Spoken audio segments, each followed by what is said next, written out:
Donc, rapidement, le Club Santé, c'est un réseau d'alumni qui réunit à la fois des gens qui sont passés par l'EM Lyon ou des gens qui sont à l'EM Lyon en tant qu'étudiants. Donc, on organise régulièrement tout au long de l'année des événements en général de deux types. En général, on fait une grande conférence thématique. Bon, cette année, on n'a pas pu la faire, mais on espère bien la programmer l'an prochain et ce sera sûrement autour de la data en santé. Et puis, en général, on fait ce qu'on appelle des ateliers networking, où on essaye d'être invité par des entreprises, par des incubateurs, que ce soit à Paris, à Lyon, pour à la fois réunir des gens de l'écosystème des alumni et des gens de l'extérieur. Et au cours de ces ateliers, le but, c'est vraiment de se rencontrer. Donc, on limite le nombre de personnes. Et puis, on a expérimenté ce nouveau format de masterclass cette année. Donc, peut-être qu'on fera des masterclass en présentiel. En tout cas, ça fait partie de nos projets. Donc, ce soir, je suis très content pour cette dernière masterclass d'accueillir avec Cassandra Michael Atlan de Sanofi Pasteur, qui, qui poursuit vraiment une brillante carrière, on va dire, on peut le dire, qui mixe un vrai parcours à l'international avec qui vient nous parler de son expérience au Mexique. Et toutes ces expériences en ont fait finalement un vrai couteau suisse, comme on l'appelle, avec un tempérament d'innovateur. Et il a ainsi créé la plateforme d'innovation technologique et le lab Le 14 bis de Sanofi Pasteur pour vraiment permettre l'émergence d'innovation digitale ou non. On parle beaucoup de digital, mais il n'y a pas que l'innovation digitale.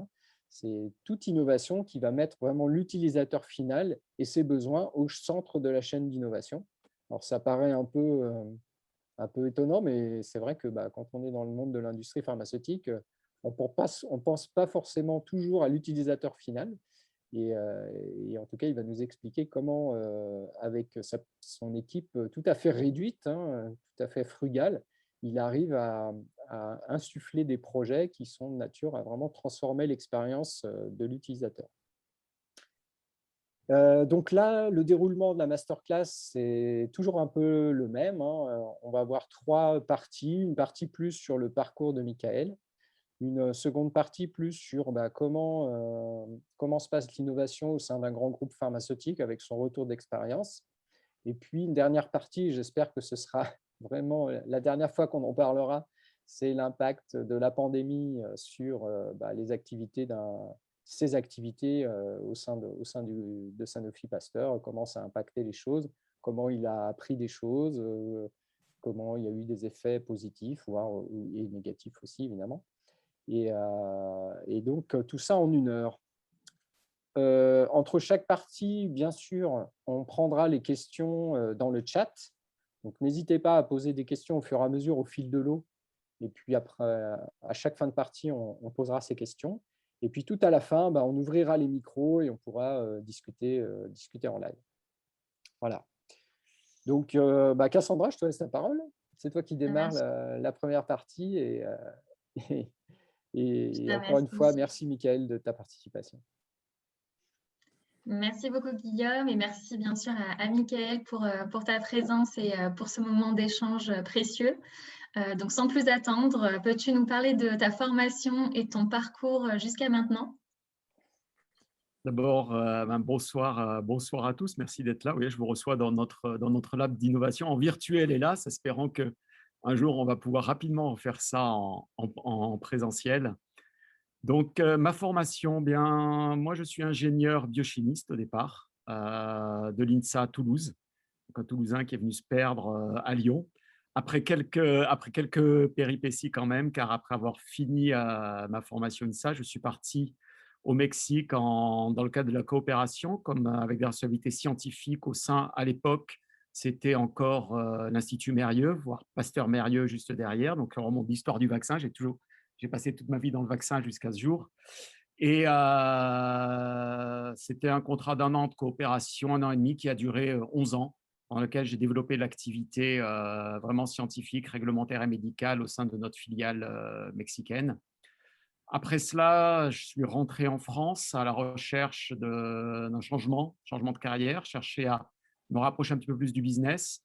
Et donc, pour merger les aspects scientifiques que j'avais déjà, mais acquérir une expérience business, me suis orienté vers le business développement, où là, j'ai une responsabilité pour développer, aller chercher les produits qui manquaient à notre portefeuille chez d'autres partenaires. Donc, on a travaillé à l'époque, on travaillait avec le Japon, on travaillait avec la Corée, on travaillait avec la Suède, donc des produits issus d'autres partenaires.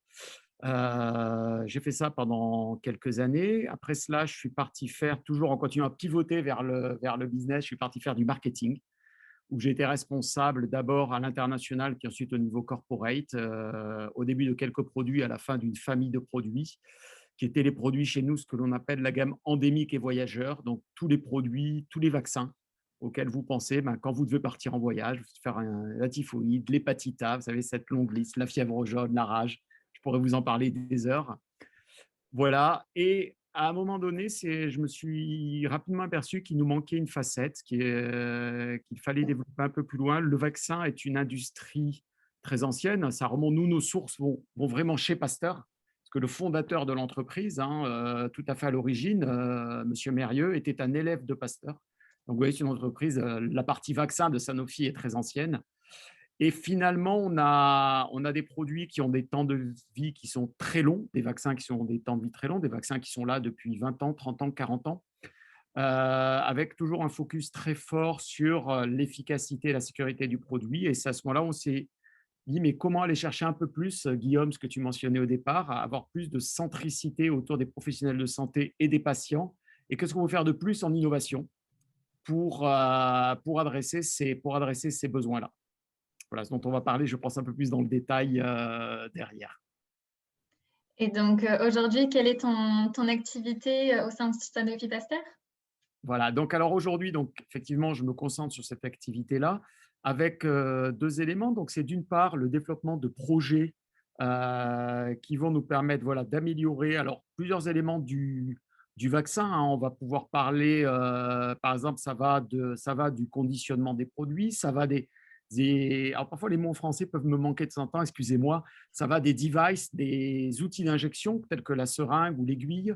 Ça va sur la chaîne du froid, le transport, et ensuite on peut aujourd'hui avoir une ombre numérique à nos produits et donc tous les services digitaux que l'on peut déployer autour de ça. Donc ça, c'est une première facette, c'est développer des projets autour de ces éléments, des choses très très concrètes, hein, en regardant d'une part les besoins des professionnels de santé, les besoins des patients, mais j'ai aussi les besoins globaux, parce que j'aime bien illustrer le fait par exemple, des projets qui vont avoir un impact environnemental. Récemment, on vient de lancer un projet qui va avancer, qui va se déployer, qui est de diviser par 2 la taille de nos packaging, de nos conditionnements, et d'éliminer le plastique à l'intérieur de nos boîtes. Le projet s'appelle Zéro Plastique Vaccine, avec un impact direct, c'est-à-dire à terme, quand on aura enlevé tout le plastique de nos boîtes et les vaccins étant des produits qui se conservent au froid et transportés en avion, car des produits d'urgence, si à terme, on va économiser par exemple 8000 tonnes de CO2, on va économiser 330 tonnes de plastique juste avec finalement ce qui pourrait sembler à premier abord une innovation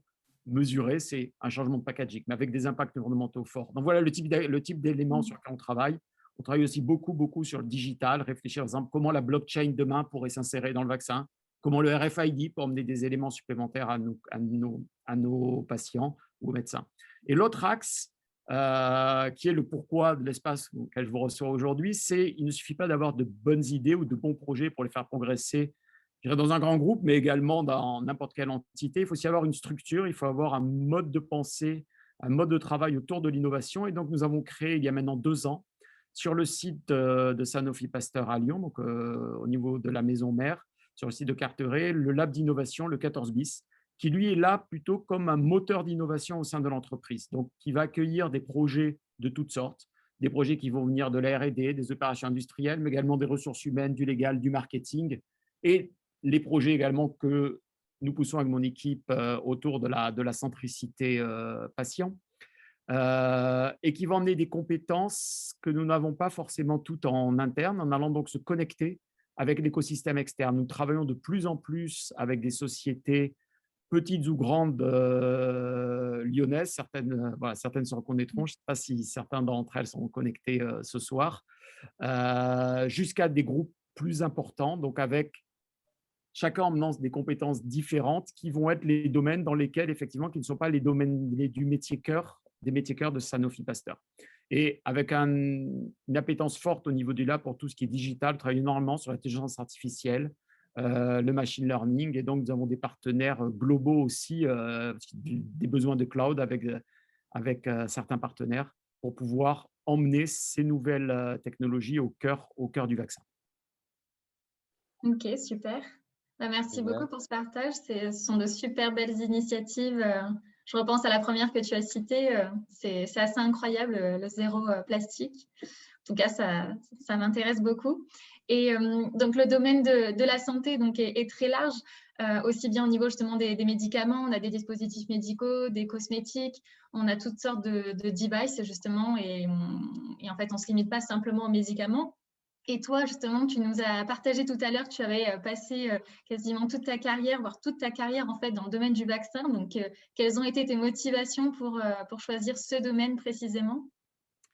Je dirais au départ, hein, quand on fait une formation en biochimie, on va plutôt partir sur des biofermenteurs, donc être plutôt sur un lab de la production. C'est vrai que rapidement, j'avais plutôt la volonté de travailler vraiment avec des gens, d'avoir un impact direct sur ce qui pouvait être la santé publique. Donc, il y avait quand même une appétence forte de ce côté-là, ce qui m'a emmené sur ce premier contact avec, à l'époque, l'Institut Mérieux, aujourd'hui Sanofi Pasteur, dans le monde du vaccin. Et le monde du vaccin a un côté qui est très attractif dans le sens où nous travaillons sur la bonne santé des gens, en fait. C'est ce qui est finalement très motivant. On est là pour que les gens restent en bonne santé. Donc, notre vrai métier, finalement, c'est de garder les gens en bonne santé, ce qui est finalement la prévention, c'est vraiment le cœur de la santé. Et donc, voilà, qui est une des raisons principales pour laquelle je suis rentré dans ce domaine et j'y suis resté. Voilà. Et un élément intéressant, je pense, le vaccin, il n'y a pas énormément d'acteurs dans le vaccin.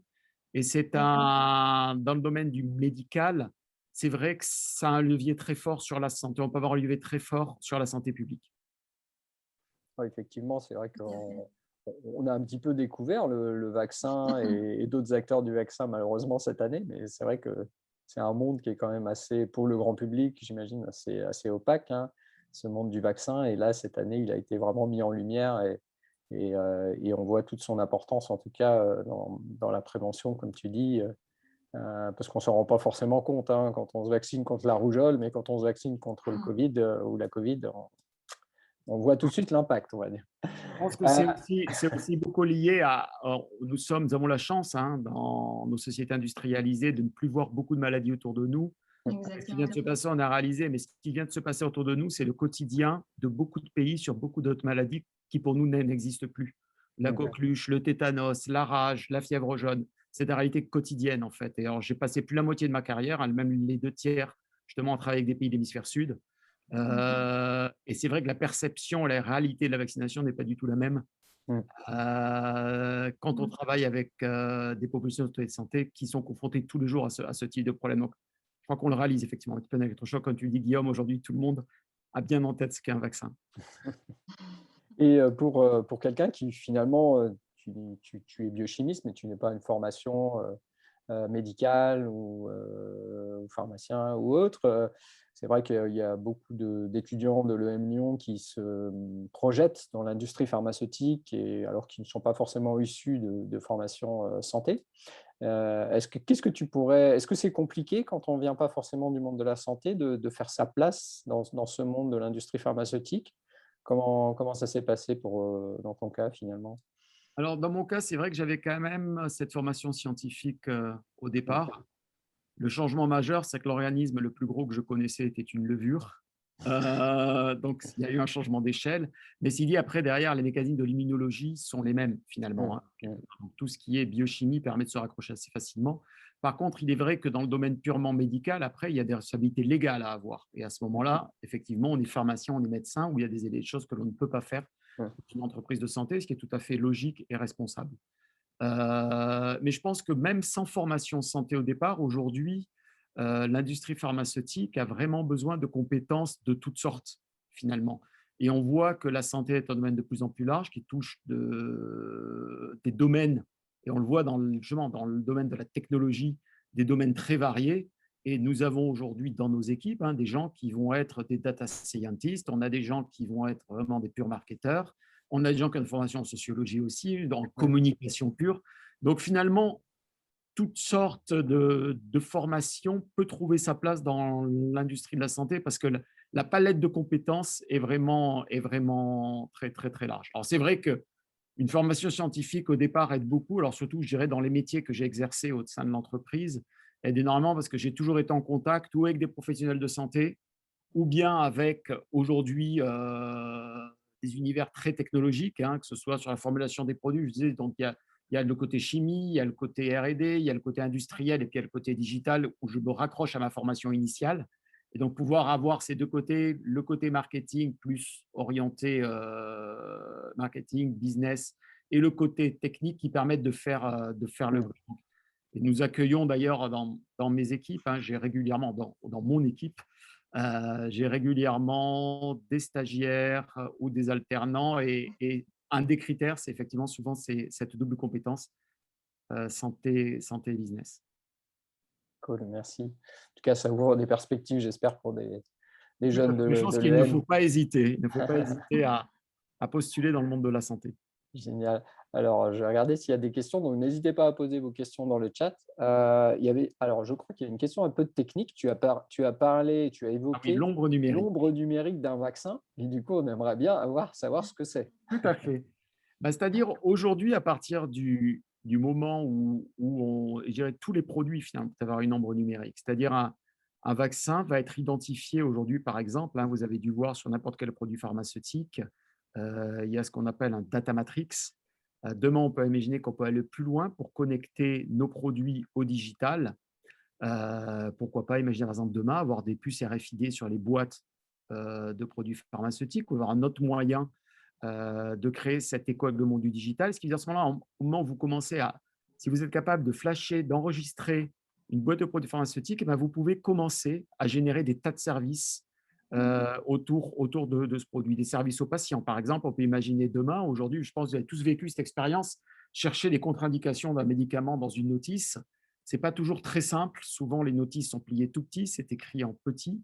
Ça n'a pas vraiment évolué depuis. Un premier élément, voilà, mais nous y travaillons, Guillaume, justement, nous y travaillons et très prochainement, d'ailleurs, il y a de l'innovation qui arrive dans ce domaine avant la fin de l'année, où on va pouvoir flasher une boîte de vaccins et flasher un QR code, par exemple, qui est le premier pont vers le numérique qu'on peut faire avec une boîte de produits pharmaceutiques, la flasher, avoir sur son téléphone la notice, pouvoir agrandir du texte, pouvoir downloader un PDF et demain, pouvoir faire des recherches actives au sein d'une notice, pouvoir aller chercher plus d'informations. C'est un élément.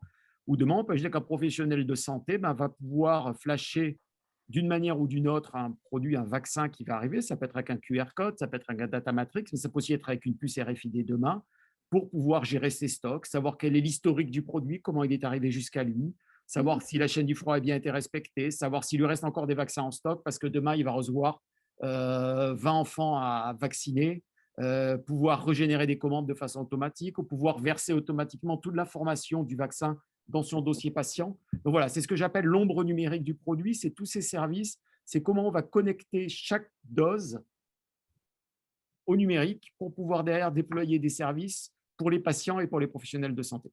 Ok, super, merci. Alors, je vois qu'il y a quelques questions qui arrivent là. Une question, comment se fait l'interface avec les utilisateurs, professionnels de la santé et patients? J'imagine que oui, c'est par rapport aux relations avec les professionnels de santé, les patients. De notre côté, ce que l'on fait énormément, et je dirais, c'est la pierre angulaire de l'innovation. J'aborde peut-être un des thèmes qu'on va aborder plus loin derrière, mais on a un contact permanent avec les acteurs de santé, parce que toute innovation, la technique n'est rien en fait. La technique est un moyen. Ce qui est important, c'est le besoin, la façon dont on satisfait un besoin, dont on identifie les besoins des acteurs de santé. Donc, je dirais que 50% de mon métier aujourd'hui, de notre activité, c'est vraiment d'aller au contact des professionnels de santé, d'aller au contact des patients, d'aller au contact des autorités de santé également, d'écouter ce qui se passe dans le monde de la technologie et d'écouter les tendances à l'extérieur, dans d'autres domaines y compris, pour aller voir justement quels vont être leurs besoins et quelle est l'innovation. Donc, les interfaces sont gérées de cette façon-là. Mmh. Et puis, il y avait une question sur les vaccins, mais je vais la garder pour la fin, celle-là. On y répondra, mais on la garde pour la fin. Je vous propose de passer au deuxième thème de la masterclass sur justement plonger dans le cœur du moteur de ton métier et de l'innovation au sein de Sanofi Pasteur. Oui, on va revenir un peu plus en détail sur ton expérience au sein de la cellule innovation de Sanofi Pasteur. On sait que pour la pharma, la R&D est le cœur du réacteur et que ça fonctionne plutôt bien. Dans ce cas-là, on se demande pourquoi en fait il y a ce besoin d'innover et de créer des structures orientées innovation. Alors justement, je dirais, parce que nous sommes des entreprises très R&D dans la pharma, ce qui est normal. Mais finalement, l'innovation, c'est à tous les niveaux d'une entreprise. Et là, je pourrais très bien ne pas être dans la pharma et tenir le même discours. L'innovation, elle peut très bien aller dans les ressources humaines, elle peut aller dans la finance, elle peut aller dans le marketing, elle peut aller dans la façon dont on va présenter les produits aux utilisateurs. Donc, elle peut se loger partout. Et c'est vrai que, comme je le mentionnais tout à l'heure, notre cœur de métier, c'est vraiment de garantir l'efficacité et la sécurité de nos produits. Mais au-delà de ça, nous nous sommes rendus compte qu'il y avait vraiment, voilà, qu'il y avait ce besoin d'aller un peu plus près des patients, des professionnels de santé, pour voir qu'est-ce qu'on pouvait faire en plus que ce besoin cœur. Donc, c'est l'innovation pour créer des couches de valeur supplémentaires au-delà de la valeur cœur, qui est la valeur qu'on délivre historiquement.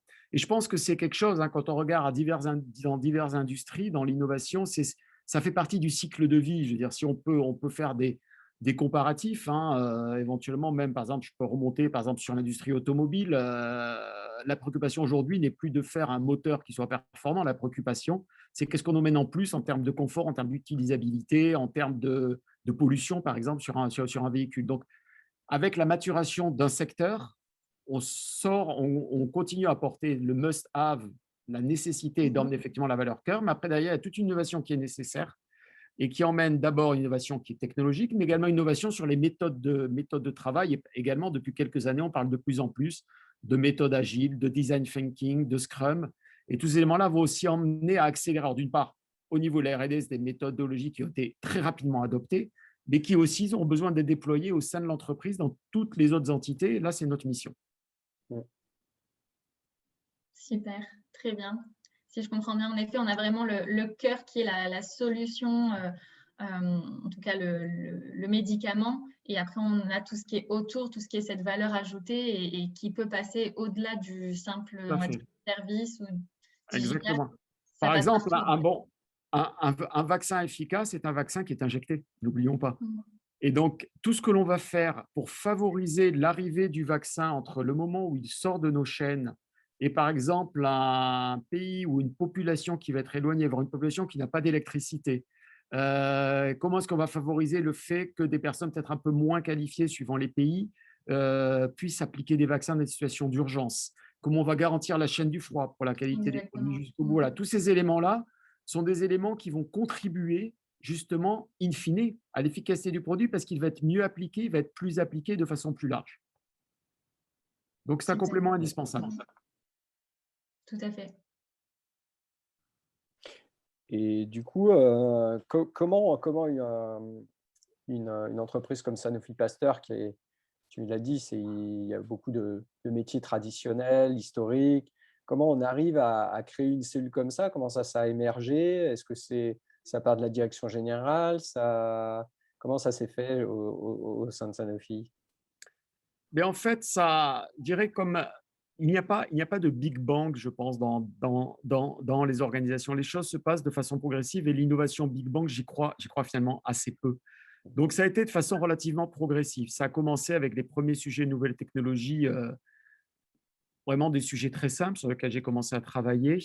Derrière ça, j'ai proposé à la direction de Sanofi Pasteur la création de ce département. Je dirais que j'ai très vite eu un support fort. La question était mûre, c'était le bon moment pour en parler. Et donc, ça ça a démarré ainsi, il y a maintenant à peu près 5 ans.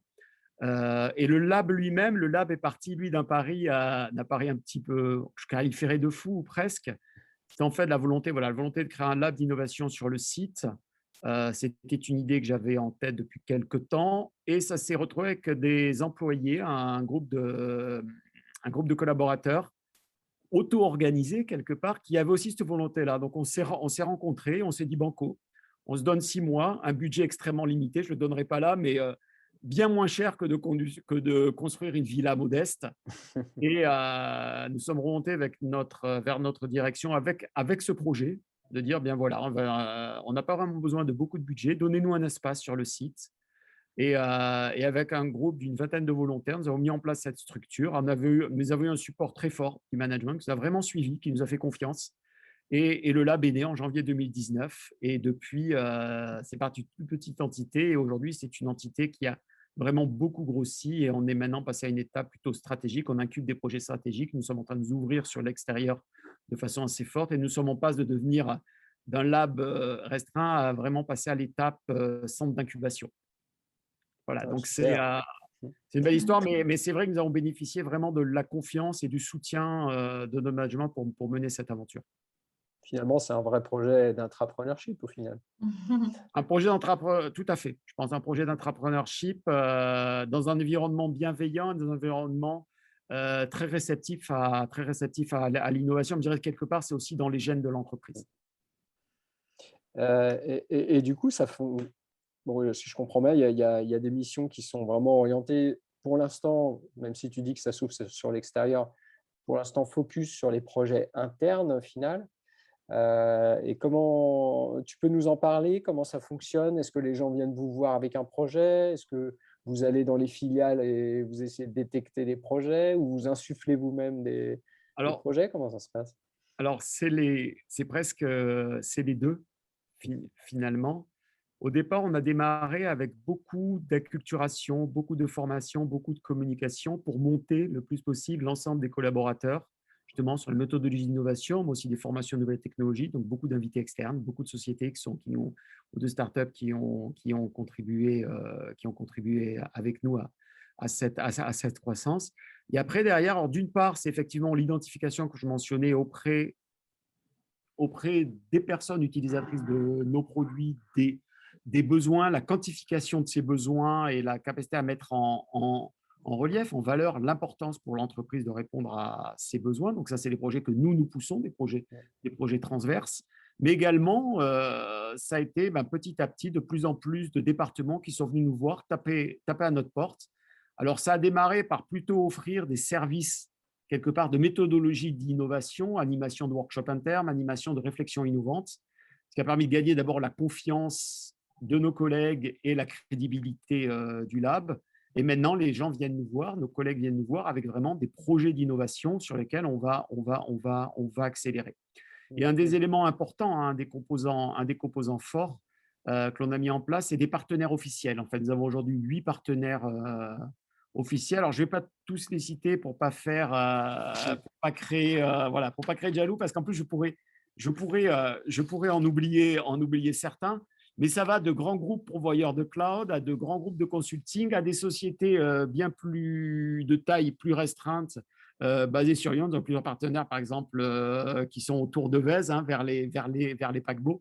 Donc voilà, une palette. Aujourd'hui, nous avons 8 partenaires, chacun je dirais, nous avons établi une marguerite de compétences nécessaires au bon fonctionnement du lab. Et donc, des partenaires vont emmener du cloud computing, des partenaires vont emmener de l'architecture digitale, mais des partenaires vont faire, par exemple, sur de la market research en utilisant des outils innovateurs d'intelligence artificielle. Des partenaires vont nous aider à faire du fab également, quand nous en avons besoin, de créer réellement des choses, des partenaires en réflexion stratégique. Voilà. Donc, et ces partenaires-là font partie intégrante, et ça, c'est une des clés du succès, font partie intégrante du lab, c'est-à-dire ils sont au bord du lab, ils savent absolument tout ce qui se passe dans le lab et nous aident à incuber tous les projets qui sont en fait des projets vraiment sur les phases très, très amont. Vous savez, on travaille vraiment en diamant d'innovation, méthode chère au design thinking. Donc, au départ, c'est énormément de projets. très difficile de financer l'intégralité de ces projets-là. Et c'est là où on travaille avec ces partenaires qui vont aider pour aller jusqu'au tout premier POC. Et là, on va pouvoir rapidement définir est-ce qu'un projet a une chance de survie ou pas. Et après, on rentre sur un process qui est beaucoup plus normal. Donc voilà, c'est les éléments qui font qu'aujourd'hui, qui nous permettent justement d'enclencher cette innovation foisonnante et de délivrer in fine vraiment des solutions efficientes. Donc, comme tu le mentionnes, Guillaume, aujourd'hui, ça a été jusqu'à présent dans la phase, je dirais, de croissance et de mise en place du lab. On était vraiment plutôt sur de l'interne et en allant travailler avec l'externe pour des apports en compétences. Mais maintenant, il y a une vraie volonté maintenant en cours, avec plusieurs actions en cours, pour s'ouvrir sur l'externe et faire vraiment un lieu bien plus ouvert qui ne l'était voilà, jusqu'à présent. Donc, des prises de contact, hein, on est en contact depuis quelque temps avec le H7, un exemple. Si je raisonne vraiment au sein de l'écosystème lyonnais, hein, ou plutôt région Auvergne-Rhône-Alpes, on est en contact avec le campus numérique, on a été en contact, je des contacts avec la French Tech, Lyon. Voilà, donc il y a vraiment plusieurs entités. Il y a le cluster iCare sur Lyon aussi. Voilà, plusieurs entités avec qui nous sommes en contact et on va aller plus loin. C'est aussi, Saint-Pasteur est situé au cœur du biopôle à Lyon, qui est aussi un élément important d'innovation. Donc, c'est un écosystème sur la région qui est extrêmement riche. Et donc, on va commencer par la région et petit à petit, la volonté de s'étendre. Du coup, tu nous as parlé super bien, c'est super clair de toute la méthodologie qui est en place sur la cellule d'innovation et qui commence à vraiment porter ses fruits. Est-ce que du coup, tu peux nous parler un peu de ces fruits sans trahir de secret? Est-ce que tu as quelques exemples? Tu nous as parlé la dernière fois. Ouais, j'en ai donné quelques-uns. Voilà, est-ce que tu peux nous en citer un autre peut-être Oui, sans non, tout à trahir de fait. secret? Bon, le packaging est un exemple, la notice électronique on est un autre. Mais alors, en allant sur des aspects un peu plus techniques, par exemple au sein du lab, on travaille beaucoup à comment intégrer l'intelligence artificielle dans les process de production ou au niveau R&D, par exemple sur des concepts type modélisation, par exemple modélisation de la stabilité des produits, modélisation de la réactogénicité, par exemple, de certains composants, ce qui va permettre de gagner beaucoup de temps en termes de développement de nouveaux produits, ou tout ce qui va être modélisation va nous permettre finalement d'aller vers du in silico. Donc voilà le type de choses sur lesquelles on travaille. Ou comment, des projets intéressants qui vont être comment récupérer tout le background. Hein, donc on est une société qui a un background énorme scientifique. Comment récupérer tout ce background-là aujourd'hui avec les outils qui existent actuellement pour en extraire de la valeur pour demain. Donc, avec tous ces outils d'analyse, de reconnaissance de texte, de traitement de data. Donc, voilà quelques exemples. Récemment aussi, exemple assez parlant, hein, récemment, nous avons incubé aussi des projets. Alors, je reviens sur l'environnement, c'est un sujet qui nous est cher. Nous avons incubé 3 projets qui vont bénéficier d'un support de hauteur de 3 millions d'euros par le groupe, des projets environnementaux. Un qui va être au Vietnam, par exemple, on va recycler les balles de riz pour créer de l'énergie thermique sur notre site. Un autre en Irlande où on va contribuer vraiment proactivement à l'élimination des déchets de l'écosystème. Donc, ça va jusqu'au nettoyage des plages, la formation, type de choses. Et un troisième projet en Europe sur 3 de nos sites où on met en place des systèmes de recyclage de l'eau utilisée sur les sites pour réutiliser cette eau et ainsi devenir le plus possible autonome. Donc, voilà le type d'innovation qu'on pousse et qu'on essaie, que nous essayons et que nous faisons avancer, pas que essayer finalement, que nous faisons avancer. C'est du concret en tout cas. Voilà, des éléments très concrets. D'ailleurs, c'est un des éléments clés de succès du Lab. C'est un engagement pris avec notre management sur la première année. C'est vraiment être concret. Il n'y a pas de petites innovations, mais ce qui est important, c'est vraiment pour tout Lab d'innovation. Je ne sais pas, certains de vous qui nous écoutez aujourd'hui, si vous avez ces projets-là en tête, je crois que vraiment l'étape numéro 1, c'est aller chercher du concret. Il n'y a pas de petites victoires. En tout cas, merci beaucoup pour ce partage d'exemples. Ça a été croustillant. Et si maintenant on s'intéresse plus spécifiquement à la plateforme que tu diriges, comment est-ce qu'elle fonctionne et comment elle s'articule avec le Lab 14 bis? Oui, alors la plateforme est articulée vraiment, en fait, nous avons articulé l'innovation tout au long de la chaîne de valeur du produit. Donc, quand vous créez un vaccin, la première étape, c'est d'en faire, vous avez un principe actif, il va déjà falloir le formuler, par exemple, pour en faire un vaccin. Donc, voilà, j'ai un premier pilier qui travaille sur tout ce qui va être la formulation. Ensuite, la deuxième étape qui va aider qui va mener son support sur certains sujets de formulation.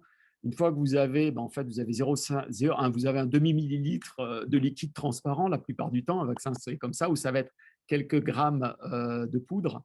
Mais avant de l'injecter, il va falloir le mettre dans une seringue. Cette seringue, il va falloir la mettre dans une boîte. Donc, on a un deuxième pilier qui va travailler sur tout ce qui va être justement la partie device d'injection, packaging, chaîne du froid.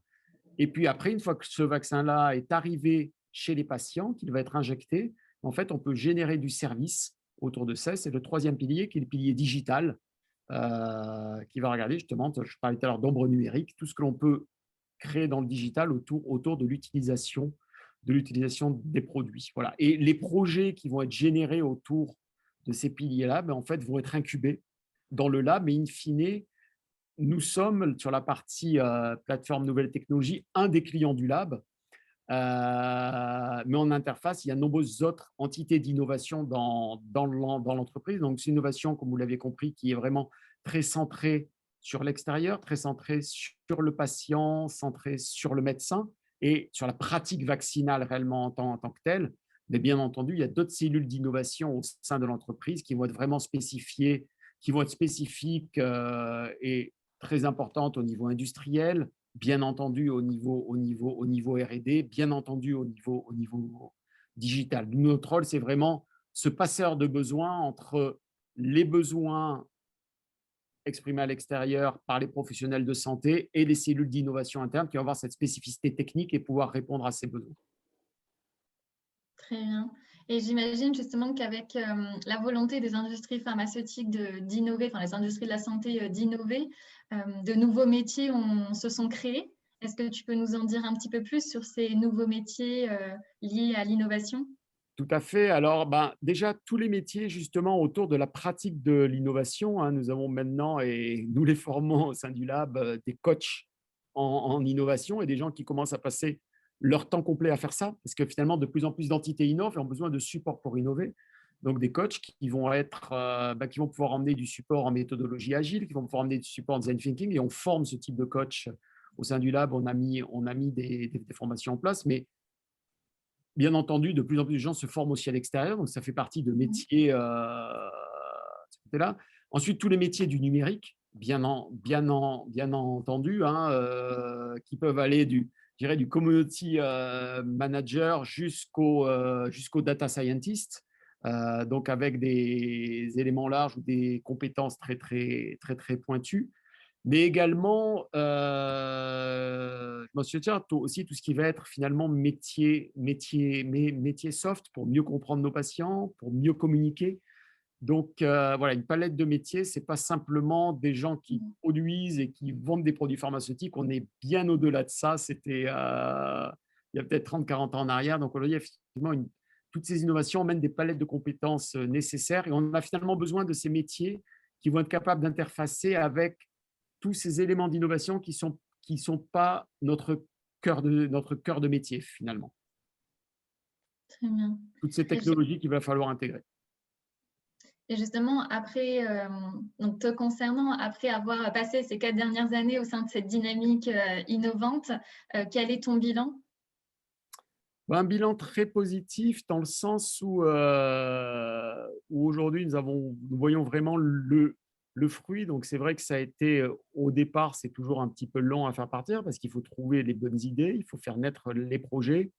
Et puis petit à petit, on voit les projets qui arrivent, les projets qui se concrétisent, les projets qui commencent d'ailleurs à se matérialiser sur les produits qui sont mis à disposition des professionnels de santé. Donc là, c'est effectivement un côté qui est très gratifiant. Un côté toujours un petit peu compliqué dans l'innovation, c'est que pour avoir une bonne idée, il faut en tuer 10. Donc, un gros travail de fond et quelque temps toujours cet effort de mettre sans arrêt, se réinventer en permanence. Alors, c'est d'un côté, je dirais, extrêmement motivant, mais quelque part, de temps en temps, ça peut être un petit peu générateur, on va dire, générateur de stress, d'un stress sain, se dire finalement, une cellule d'innovation, son premier rôle, c'est déjà d'innover pour elle, c'est déjà de s'inventer au quotidien, donc d'être capable de s'adapter pour suivre les besoins de l'entreprise, pour suivre les besoins des patients et des médecins. Donc, mais globalement, on a toujours autant, je dirais, d'entrain, d'excitation au sein de l'équipe pour faire progresser l'innovation dans l'entreprise. Et on commence à avoir une matérialisation de ce que l'on a réalisé jusqu'à maintenant. Donc, pas mal de satisfaction de ce côté-là. Génial. Et quels sont les prochains grands jalons pour toi et les facteurs clés de succès? Alors aujourd'hui, les prochains grands jalons, c'est vraiment du côté, du côté digital. Donc, qu'est-ce qu'on va pouvoir emmener comme nouvelle technologie?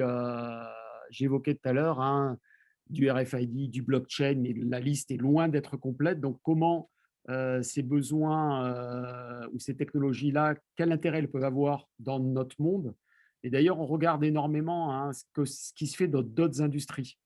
Parce que finalement, on a de plus en plus, à cause des chemins, ce qui va se faire dans les industries du sport, dans les industries, je m'en sers, l'automobile, l'alimentaire, les industries du bien-être, donc tout ça, finalement, on peut retrouver des communalités entre ces différentes entités. On regarde beaucoup justement ce qui va être aussi les trends, les orientations globales. C'est-à-dire, par exemple, on a vu, hein, avec ce qui est passé sur Covid, eh ben, les gens sont beaucoup plus digitaux qu'avant. Les gens vont être attentifs ou attendre de nouveaux services. Et on regarde quel est l'impact sur le vaccin et comment on peut avancer derrière. Donc, c'est comment est-ce qu'on va arriver finalement à suivre les besoins des patients, les besoins des médecins, avec tout ce qui arrive comme changement, finalement, changement de société, changement de besoins. Je mentionnais tout à l'heure, aujourd'hui, tout le monde connaît les vaccins, tout le monde a bien conscience que ça peut être une pandémie, par exemple. Donc voilà, c'est comment est-ce qu'on suit ça. Le deuxième grand challenge, c'est comment est-ce qu'on fait croître le lab. Aujourd'hui, on est arrivé à un certain niveau.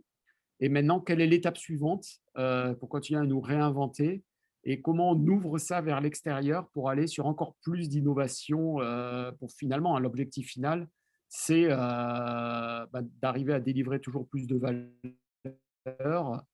pour le monde externe, pour les utilisateurs de vaccins, pour la santé publique et interne pour faire ça toujours mieux, en produire toujours mieux ou développer plus de nouveaux produits. Ouais, super, super clair.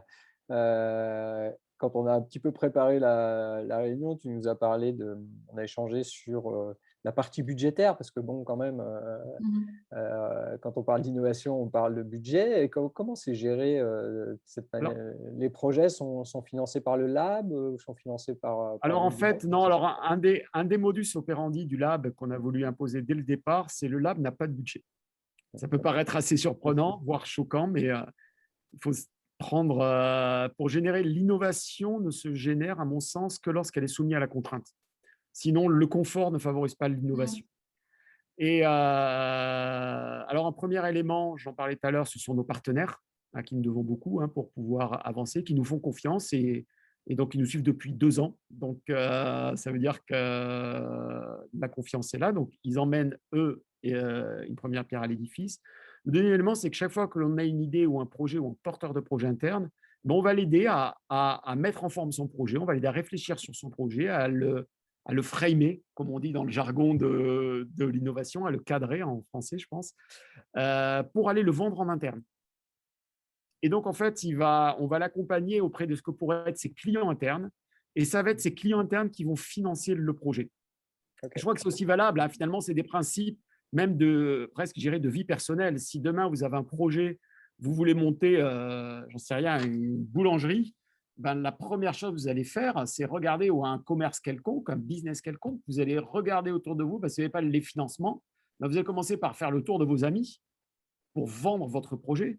Et si dans vos amis, personne n'est prêt à abonder et à mettre 1 euro dans votre projet, il faut peut-être se poser une question dès le départ.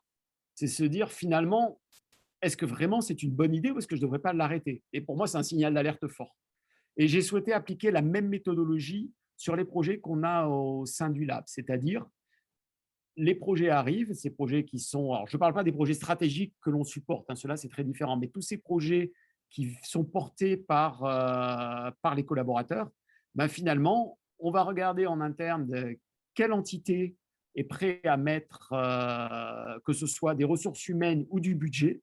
Et si on arrive à collecter quasiment du crowdfunding interne, si on arrive à collecter le budget suffisant pour avancer vers un POC ou vers un pilote, en fait, on va pouvoir avancer, on va pouvoir confirmer que effectivement, le projet est viable, que le projet a un vrai sens pour l'entreprise. Et à ce moment-là, en étant arrivé à un certain niveau de maturité, ça devient un projet officiel qui, lui, va rentrer, bien entendu, dans les process d'innovation classiques. Mais c'est une solution qui permet justement d'avoir en incubation au départ plusieurs projets très amont, de pouvoir aller tester les idées finalement d'une façon relativement frugale. Et une autre règle du jeu qu'on a imposée justement sur beaucoup de projets, c'est une règle de temps et une règle de budget. C'est-à-dire démontrer que le projet a un sens en moins de 6 mois. Et après, au niveau budgétaire, on parle de quelques milliers d'euros maximum pour arriver à démontrer au moins le tout premier proof of concept qui va confirmer que ce n'est pas une idée stupide, qu'au moins l'encéphalogramme n'est pas plat et qu'on peut peut-être en faire quelque chose. Donc voilà, vraiment un environnement frugal, mais un frugal pas par des limitations de budget imposées, toute entreprise a des contraintes budgétaires, et, bien entendu, mais aussi par principe, pour avoir une innovation qui soit vraiment la plus pertinente possible. Et du coup, au niveau de l'équipe, c'est frugal aussi ou comment... Tout à fait. Au niveau de l'équipe, nous appliquons ce que nous appliquons. Donc, l'équipe est relativement restreinte. Nous sommes une équipe aujourd'hui de 6 personnes, et après, nous avons en routine au moins 2 stagiaires, un alternant, voire 2 alternants. Mais par contre, on a fédéré autour de nous une équipe d'innovateurs au sein des différentes fonctions, mais qui ont réellement le rôle. C'est-à-dire, ils font ça d'une part parce qu'au départ, ils avaient envie de nous suivre. Et l'innovation, c'est aussi beaucoup un aspect d'avoir envie d'innover. C'est très difficile d'innover parce qu'on doit innover. Souvent, on innove parce qu'on a envie d'innover aussi et parce qu'on trouve les moteurs à l'innovation. Et donc, au sein des différentes fonctions de l'entreprise, nous avons des relais d'innovation, mais qui ont vraiment cette casquette innovation dans leur fonction. Ça va être au sein des affaires réglementaires, au sein du médical, au sein des affaires industrielles, de la communication, voilà, donc dans tous les départements, vous pouvez imaginer une entreprise, de la R&D, de l'industriel, bien entendu. Et donc, on anime une communauté d'innovateurs internes, à peu près de représenter 50 à 60 personnes. Et donc, ils vont travailler avec nous pour mettre en musique tous ces projets-là, pour arriver à les déployer, pour arriver à les faire atterrir. Voilà, donc c'est une équipe de base frugale, parce que l'innovation, finalement, non plus, je pense que l'innovation doit être l'apanage d'un département.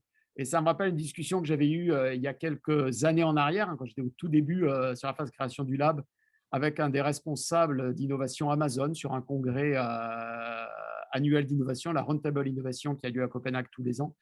Et je lui demandais justement, chez vous, comment fonctionne votre département innovation?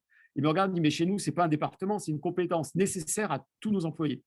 Et effectivement, je pense que c'est une réflexion à avoir. C'est-à-dire l'innovation, nous sommes là vraiment plus en catalyseur de l'innovation, sans aucune prétention de détenir l'innovation. Donc l'innovation, elle doit être multi-département, et c'est vraiment une compétence bien plus qu'un département. D'où cette structure avec des relais d'innovation au sein de l'entreprise, et plus on peut générer du relais, plus nous le faisons. Génial. Merci beaucoup en tout cas d'avoir été aussi précis sur ces questions, parce que je pense que c'est quand même un peu aussi fondamental dans l'innovation.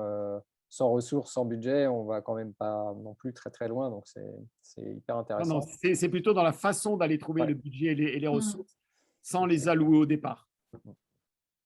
Alors, je vais regarder un petit peu les différentes questions. Alors, on a pris un petit peu de retard dans le timing, donc je dois être trop peut-être bavard. pas prendre toutes les questions. Peut-être une question sur c'est quoi, selon toi, les plus gros ou le plus gros frein à l'innovation dans l'industrie pharmaceutique? Aujourd'hui, alors, je dirais frein, mais aussi c'est une contrainte émulante pour l'innovation, finalement, le fait que nous sommes dans une industrie qui est extrêmement régulée. Donc, c'est vrai que tout changement, je vous parlais par exemple tout à l'heure, j'évoquais le fait de pouvoir changer de boîte, de taille de boîte, ou bien changer par exemple, mettre à disposition des patients des notices produits électroniques, dire sur des biens qui sont non régulés, finalement, se dire mais pourquoi tout un plat autour de ça? C'est relativement simple, mettez un QR code, mettez la notice et c'est terminé. Non, dans notre industrie, c'est bien plus compliqué que ça, parce qu'imaginez par exemple le jour où vous mettez une notice électronique sur une boîte, avec une boîte, il faut s'assurer que dans tous les pays, quand un patient va flasher la boîte, d'abord, il a bien la bonne notice qui correspond à celle de son pays, parce que d'un pays à un autre, ce ne va pas être la même suivant les autorités réglementaires. Il peut y avoir des différences. S'assurer qu'on est toujours à jour à l'instant T dans tous les pays et en même temps. Donc, ça veut dire qu'il y a des notions de garantie qualité qui doivent être mis en place. Ça veut dire que nos sites, par exemple, qui vont permettre les outils digitaux qui vont être derrière, vont devoir être GCP. Good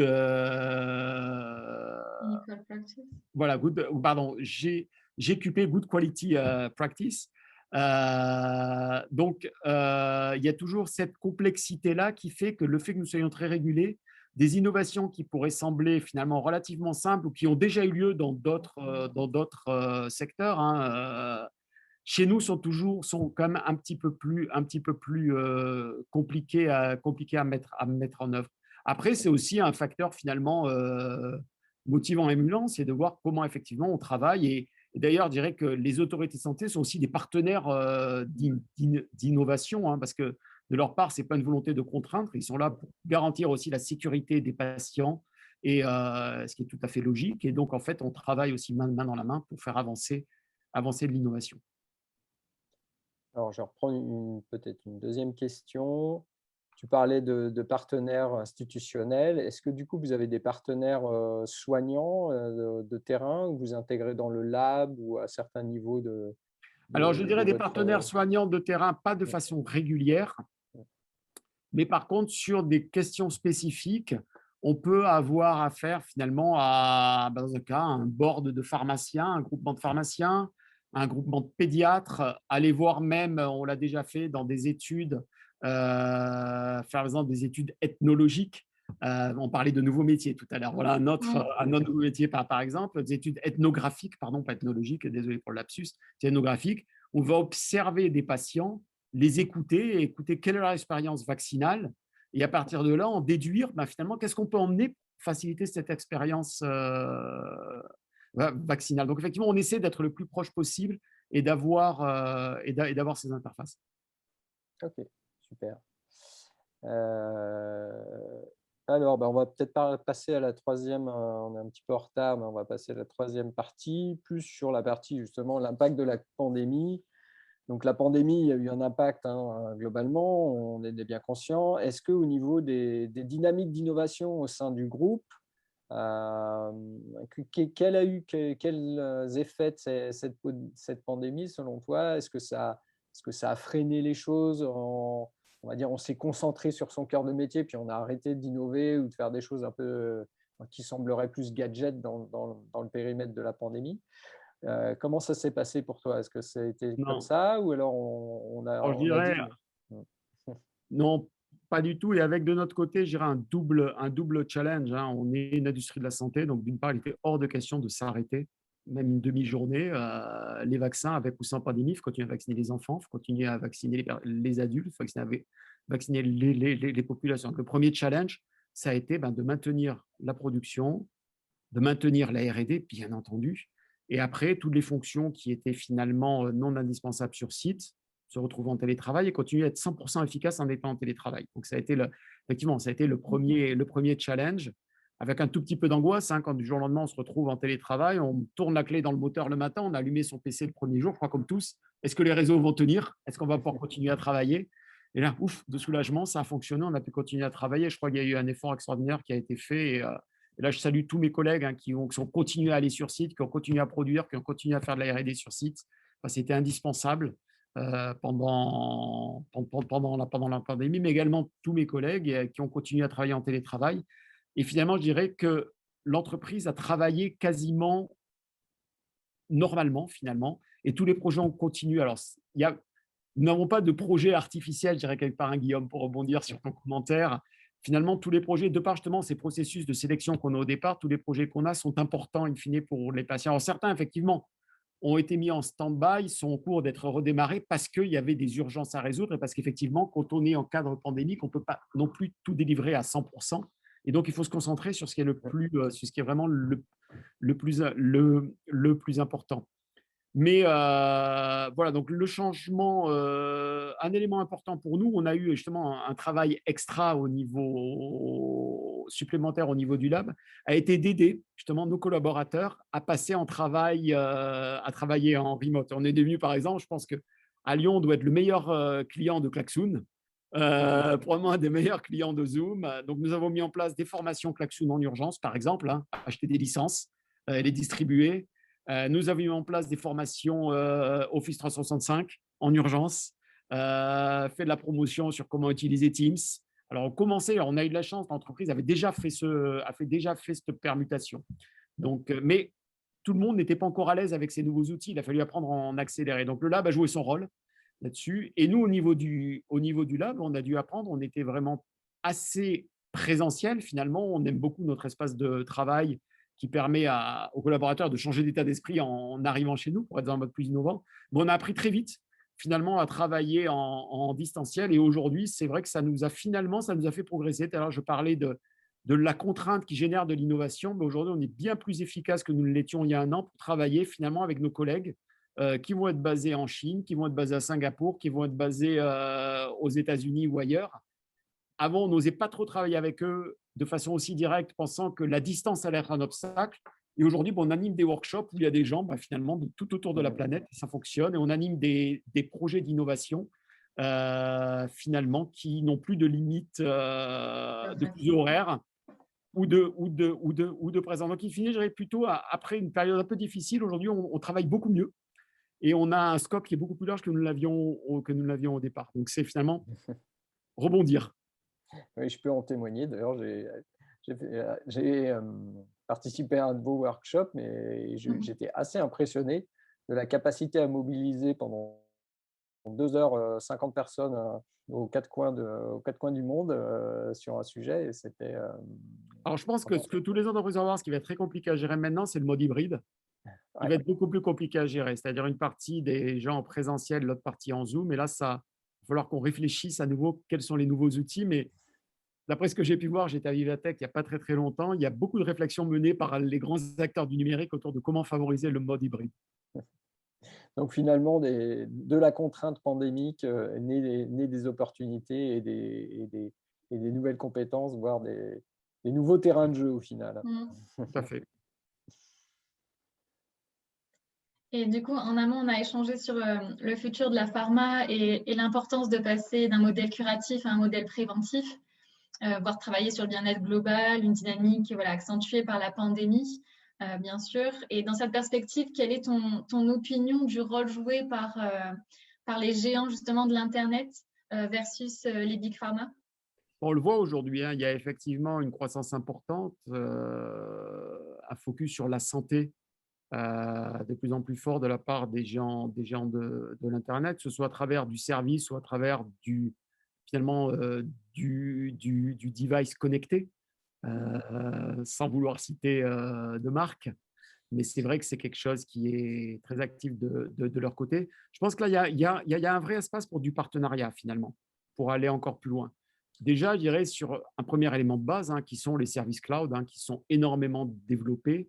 Et aujourd'hui, cette capacité de calcul qui est offerte par les grandes plateformes du cloud, alors c'est simple d'être exhaustif, parce qu'il n'y en a pas tant que ça. Il y a, dans les grands moteurs, il y a Azure, Google et Amazon, en gros, qui offrent des capacités de calcul et des capacités justement pour pouvoir travailler en intelligence artificielle, pour pouvoir travailler de la data, qui ont fait déjà un partenaire incontournable à ce niveau-là. C'est évident. Après, ça a suscité de leur côté donc un intérêt croissant sur la santé. Et je pense qu'il y a vraiment des réflexions à mener en termes de partenariat. C'est comment finalement aller encore plus vite, être encore plus efficace en innovation, avec finalement la capacité dans les domaines du numérique qu'ils peuvent offrir et qu'ils ont. Donc, et on parlait tout à l'heure effectivement du domaine de la médecine préventive. Je crois effectivement la pandémie a bien mis en relief le fait que la prévention est la clé de la bonne santé. Et in fine, quand on est dans le vaccin, notre premier rôle est que les gens ne tombent pas malades. Donc, on remonte presque, je crois que c'est en Chine où le rôle du médecin, le médecin est payé tant que la personne n'est pas malade. Enfin, du moins, historiquement, quand on regarde certaines légendes, le rôle du médecin antique était, il est rémunéré tant que l'on n'est pas malade, et qu'on est malade, c'est qu'il n'a pas bien fait son métier, et donc il arrête d'être rémunéré. Et un petit peu la médecine préventive, c'est ça, si je reviens sur cette anecdote, qui est peut-être une légende d'ailleurs. Le rôle de la médecine préventive, c'est là, je pense qu'elle a été remise en lumière. Nous, notre métier aujourd'hui, clairement, c'est de garder les gens en bonne santé. Et c'est vrai qu'on peut penser de plus en plus à une version un petit peu holistique de la bonne santé, quand on réfléchit, je dirais, au-delà du vaccin, finalement. À cette croisée-là, il y a l'alimentation, il y a l'hygiène de vie, il y a le sport. Et donc, comment tout ça, finalement, crée un écosystème autour de la bonne santé qui peut être génératrice d'innovation. J'aimerais dire un petit mot. Je prends la parole parce que j'ai comme l'impression que les usagers, j'ai mis un petit commentaire à ce sujet-là, les usagers, les assurés sociaux se mettent à ignorer l'importance de la prévention et du vaccin préventif. Aujourd'hui, on a vu émerger beaucoup d'anti-vaccins, tout simplement parce que tout un chacun, nous ignorons, enfin tout un chacun, pas tout le monde, mais on ignore de plus en plus la menace infectieuse, la menace virale, la menace bactérienne. On vit pourtant dans un monde de virus et de bactéries. Et les thérapies anti-infectieuses ont révolutionné l'espérance de vie. Et je crois qu'aujourd'hui, trop de personnes l'ignorent. Et votre action comment dire, la vaccinologie est essentielle. Et on assiste à la montée de ces anti-vaccins. Et je pense qu'il y a vraiment une innovation à apporter pour aller porter cette information de cette menace infectieuse permanente que pourtant on arrive à maîtriser aujourd'hui. Nous sommes des enfants gâtés en Europe, en France, de ce côté-là, et trop peu de personnes le savent. C'est dommage.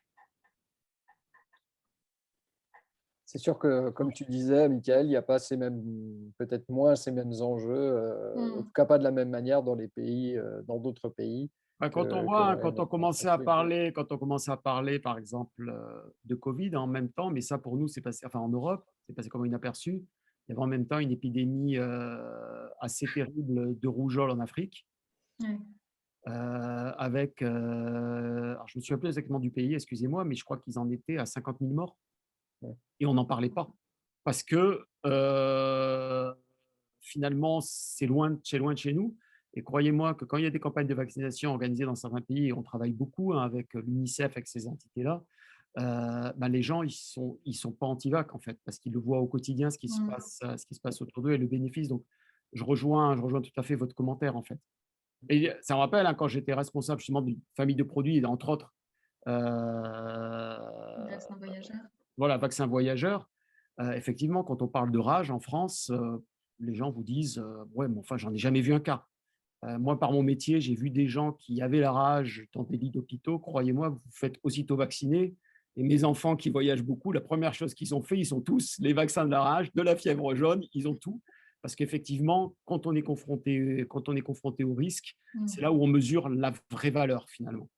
De l'intérêt des vaccins thérapeutiques dans ces circonstances-là. Je voulais vous poser une question sur la recherche par rapport à la vaccination thérapeutique et non pas préventive. C'était d'ailleurs le titre de la thèse de Christophe Mérieux. C'était son champ de recherche à l'époque. Je pense qu'il y a beaucoup d'avenir sur la vaccination thérapeutique. Par contre, je vais être assez mal placé pour vous en parler parce que c'est un petit peu loin de mes bases actuelles. On est vraiment dans un domaine très, très, très R&D, mais clairement, la vaccination thérapeutique, c'est un élément important à considérer. Oui, on arrive au bout, donc merci beaucoup, Michael. Je ne sais pas s'il y a il y a des questions supplémentaires. En tout cas, n'hésitez pas à prendre la parole encore 2-3 minutes. En tout cas, c'était vraiment super intéressant. Et merci beaucoup d'avoir ouvert le capot du moteur de la cellule d'innovation. Je ne sais pas si vous avez des offres de stage, des recrutements en perspective. En tout cas, ça peut intéresser peut-être les jeunes. Oui, il y a des offres. Alors, regardez mon LinkedIn. Nous avons une offre de stage en cours. Donc, n'hésitez pas si vous connaissez, du monde. Notre alternant qui va démarrer en septembre est déjà recruté, mais régulièrement, nous avons toujours un minima dans l'équipe 2 voire 4 stagiaires tous les ans. Donc, on recrute généralement en fin d'année. Les recrutements sur octobre. Avec la pandémie, c'était un petit peu chamboulé. Mais voilà, les recrutements sur octobre. Donc voilà, si vous avez effectivement des gens qui ont une appétence pour l'innovation, qui ont ou un background scientifique derrière, mais ce n'est pas indispensable, encore une fois, voilà, seront vraiment les bienvenus, ou des gens qui ont des compétences au niveau, justement, nos alternants sont régulièrement des data scientists, et on a toujours 1 ou 2 stagiaires en data science aussi. Donc voilà, ça peut être diverses compétences. Voilà, vous le savez, tous les ans, on recrute des stagiaires, et on est toujours, et je pense que dans l'innovation, c'est important d'avoir cette vision. Et d'ailleurs, tous nos stagiaires ou alternants font partie intégrale de l'équipe. Ils ont des vraies missions chez nous. On essaie de leur donner une formation aussi. Donc, on est vraiment là pour les accompagner. Et on prend beaucoup de leurs idées Ils font partie intégrante de l'équipe, on leur voit au chapitre parce qu'innovation, comme je disais, il n'y a pas de mauvaises idées, il n'y a pas de petites idées. Et donc, ils font totalement partie de l'équipe avec une voix au chapitre comme chacun des membres de l'équipe. Donc, je crois qu'il n'y a pas beaucoup de nos stagiaires ou alternants sont repartis déçus d'un passage dans nos équipes. Bien sûr, en tout cas, de belles opportunités à venir. Super, bah, écoutez, merci à tous pour votre temps, votre patience pour m'avoir écouté jusque-là. Ah, c'était génial, en tout cas, merci beaucoup, c'était Mickaël. passionnant. Merci à tous d'être passés, d'avoir assisté à cette masterclass. Merci encore beaucoup à Mickaël et bravo aussi à Cassandra pour son animation. C'était super. Vous étiez en famille finalement, puisque toi, Cassandra, tu es chez Sanofi Pasteur aussi. Donc, écoutez, je vais vous souhaiter à tous une bonne soirée, un bon été et puis rendez-vous à l'année prochaine en septembre pour la suite. Pour de nouvelles masterclass. Santé, une nouvelle masterclass, atelier de networking et puis une conférence thématique, on l'espère, en présentiel avec du monde. Oui. À bientôt. Merci beaucoup. À bientôt. Au revoir. Au revoir.